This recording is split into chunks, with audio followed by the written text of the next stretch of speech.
Happy Mercury retrograde until November 20th.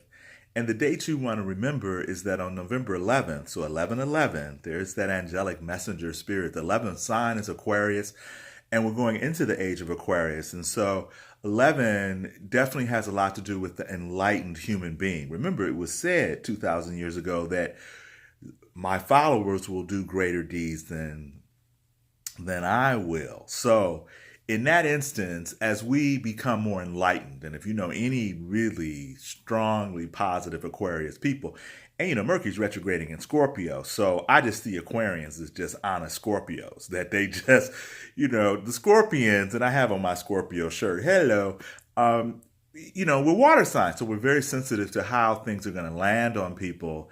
And Aquarius is air. They contain the water bearer, but they intellectually, sometimes they just live to shock. And, I'm shooting this with the light on one side because, Scorpio season is light and dark, but dark is really winning. And so, because the nights are getting longer, nights represent the yin consciousness. So the retrograde Mercury stopped at the 28th degree of Scorpio. And in the Sabian symbols, which are by Elise Wheeler, she was a clairvoyant in 1925 who gave a vision, her individual vision for 360 degrees of the zodiac.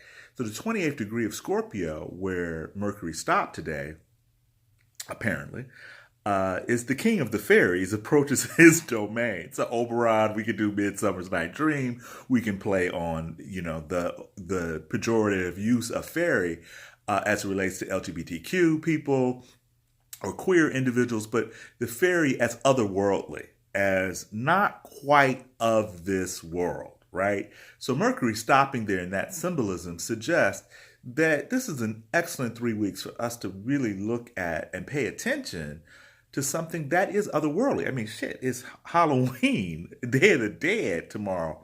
So it has a lot to do with the ancestors and the spirits and what I call the invisible visibles. And so Mercury, because he could travel, upper world, Zeus, Earth, where we live, and then the underworld where Pluto, Hades. So Mercury could go anywhere, just like our minds can go anywhere. And so we're all being brought into our shaman initiation, whether we like it or not. So trick or treat. The trick is stay unconscious, all right?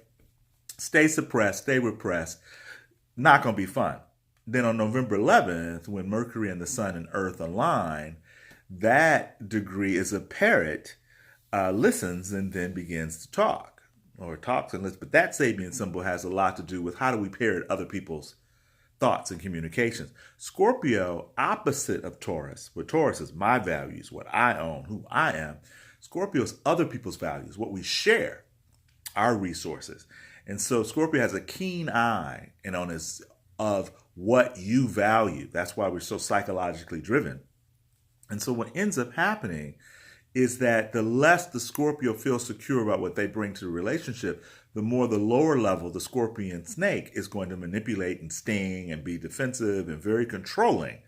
But as it goes to the eagle level, and all shamans have animal familiars, at least this is what my experience has taught me. And we go to the eagle level, eagles will feed their offspring before they feed themselves or regurgitate the food. So the food is sustenance, as the spiritual nourishment. So the eagle is very keen to giving. And so you eagle scorpions have to know, are you giving too much? And if so, are you harboring resentment because of that? And then the highest level is the phoenix, the regenerative phoenix energy arising from one's ashes. And what this Mercury retrograde will teach us is our ability to understand where we need to regenerate our energies, where we need to not cut off the Hydra's head, but bring that Hydra's head into the actual light. And so when he goes direct on November 20th, that's an embassy ball. So think of these symbols. We've got a king of the fairies approaching his domain, then a parrot talking and then listening, and then an embassy ball, which can bring in all of the diplomacy, all of the issues that we're dealing with in terms of our own political sphere, who the Geminis are replete, which are ruled by Mercury. So we've got hand grenade, Giuliani, Barr is Gemini, Trump and Pence. So we got 4, or should I say 8. And if you look at the symbol of Gemini, it looks like an 11. So it's dual and it's human. Gemini is also amoral. So when Mercury goes retrograde, he's pausing to review, where have you been a servant of linear rational thought? Where have you disassociated thought from soul? It's like, imagine if you just split your brain, the right and left hemispheres, and you got rid of your corpus callosum, the intersection between them both. So the amorality is that I can think anything, I can say anything, I can be anything. But the opposite of Gemini is Sagittarius, which is the meaning of life. Sagittarius follows Scorpio. So from October 3rd to December 9th, our thoughts are in the underworld.